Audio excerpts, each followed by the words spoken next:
नमस्कार, मैं डॉक्टर अखिलेश भार्गव, शासकीय अष्टांग आयुर्वेद कॉलेज इंदौर मध्य प्रदेश से। यहाँ पर मैं एसोसिएट प्रोफेसर हूँ सर्जरी डिपार्टमेंट में, और यहाँ पर हमने एक आयुर्वेद ऑन्कोलॉजी की क्लिनिक शुरू की है, जिसको लगभग हम 7 से 8 साल से संचालित कर रहे हैं। और हम ये देख रहे हैं कि दिनों दिन मरीजों की संख्या बढ़ती जा रही है। पहले जब हम आज से 5-6 साल पहले लगभग 100 मरीज प्रतिवर्ष देखते थे, वहीं बढ़कर के ये संख्या लगभग 1500 हो गई है। ऐसा मानना जाता है कि कैंसर कभी ख़त्म नहीं होने वाली बीमारी है, किंतु ऐसा नहीं है।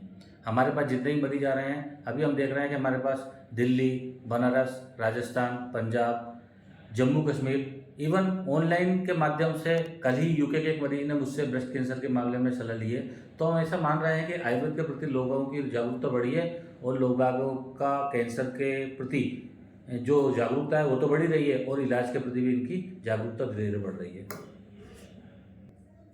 तो ये जानना बहुत ज़रूरी है कि कैंसर क्या है। एक्चुअली कैंसर हमारे शरीर में क्यों होता है, इसके बहुत सारे कारण हो सकते हैं। 200 से अधिक कैंसर शरीर में पाए जाते हैं, किंतु आज जो मुख्य कारण हम देख रहे हैं वो ये है कि हमारे जो खान पान है, हमारा जितना भी जीवन शैली है वो दूषित हो गई है।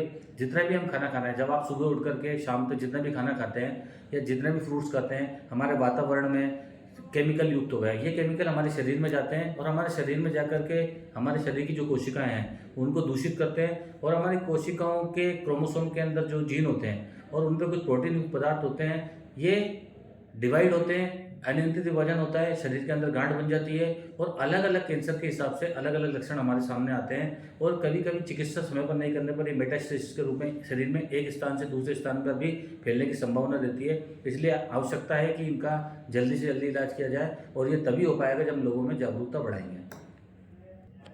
इसके मरीजों की बात करें तो पूरे विश्व में नॉन इन्फेक्शनल डिजीज से लगभग 38 मिलियन लोगों की डेथ होती है, और भारत में कैंसर से लगभग 10 लाख लोगों की डेथ होती है। तो ये संख्या रेशो धीरे धीरे बढ़ता जा रहा है। हम भी खुद आश्चर्यचकित है कि ऐसा क्यों हो रहा है।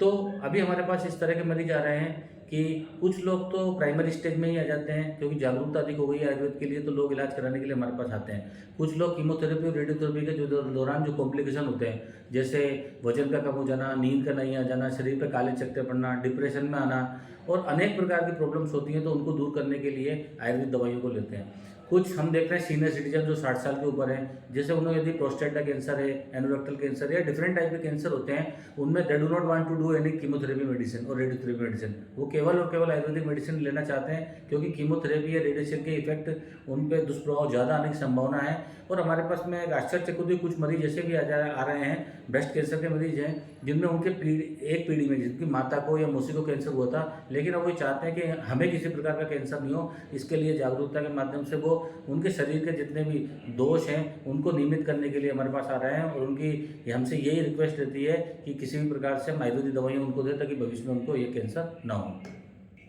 यदि हम आयुर्वेद में कैंसर का वर्णन का बात करें तो लगभग 2500 साल पहले सुश्रुत संहिता के निदान के 11वें अध्याय में इसका वर्णन है।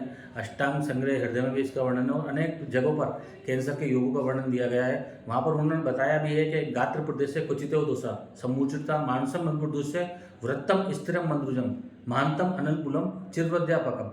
तो सरप्राइज करना है कि 2500 साल पहले भी इस बीमारी के बारे में जानकारी थी, और हम देख रहे हैं कि लगातार हम स्वर्ण भस्म में, रजत भस्म में, हड़ताल भस्म में, मनशिला है, षडगुण जारी सिंदूर है, हरिद्रा है, तुलसी है, अनेक प्रकार की बीमारियों को हम उनका लाभ ले रहे हैं। तुलसी का तो Shri Chitra Tirunal institute of medical science ICMR के साथ पेटेंट भी हुआ है कि कैंसर में काम करती है। तुलसी में एक ग्लूटाथियोन नाम का और यूजेनॉल नाम का तत्व पाया जाता है, जो कैंसर को खत्म करता है। और अभी हम बात करें कि अनेक बीमारियों में सदाबहार के पत्तों का हम प्रयोग करते हैं, क्योंकि उनमें विनक्रिस्टिन और विनक्रिस्टिन नाम के 2 तत्व पाए जाते हैं, एल्कोलॉइड पाए जाते हैं, जो कैंसर का खत्म करते हैं। कैंसर के इलाज के साथ साथ जागरूकता भी आवश्यक है। मोस्टली हम बात करें तो महिलाओं में स्तन कैंसर और शरीर कैंसर तथा पुरुषों में प्रोस्टेट का कैंसर। अभी हम एक प्रोजेक्ट के माध्यम से महिलाओं के बीच में जाते हैं, महिलाओं को कैंसर के लक्षणों के बारे में बताते हैं कि उनको इस प्रकार की कोई दिक्कत तो नहीं है, और उनसे एक फॉर्म भी फिलअप करवाते हैं, तथा यदि उनको कोई दिक्कत होती है तो जल्दी से जल्दी हम स्क्रूटनी करके उनका मेमोग्राम करवाते हैं, क्योंकि महिला किसी भी परिवार की दूरी होती है, और यदि उसको कैंसर होता है तो पूरा परिवार बिगड़ जाता है। इसलिए हम ये चाहते हैं कि जल्दी से जल्दी कैंसर जैसी बीमारियों का स्क्रूटनी हो, और जल्दी से जल्दी उनको लाभ मिल सके। मैं इंदौर से, मध्य प्रदेश से आप सभी से यही निवेदन करता हूँ कि गंभीर बीमारी है, लाइलाज तो नहीं कर सकते, लेकिन यदि पर इस समय पर इसका पता पड़ जाए और आयुर्वेद दवाइयों का 2500 साल से इस पर इफेक्ट देखा जा रहा है, तो मेरा सभी से निवेदन है कि पूरे भारतवर्ष में नहीं, विदेशों में भी लोग कैंसर जैसी गंभीर बीमारी में आयुर्वेद का इलाज ले रहे हैं और उनको लाभ हो रहा है। सभी से निवेदन है कि इस प्रकार की कोई भी समस्या आपको हो तो इंदौर के अष्टांग आयुर्वेद कॉलेज में, जो गवर्नमेंट का एक सेक्टर है, वहाँ पर आप संपर्क कर सकते हैं अपनी बीमारी के इलाज के लिए। धन्यवाद। जय आयुर्वेद, जय भारत।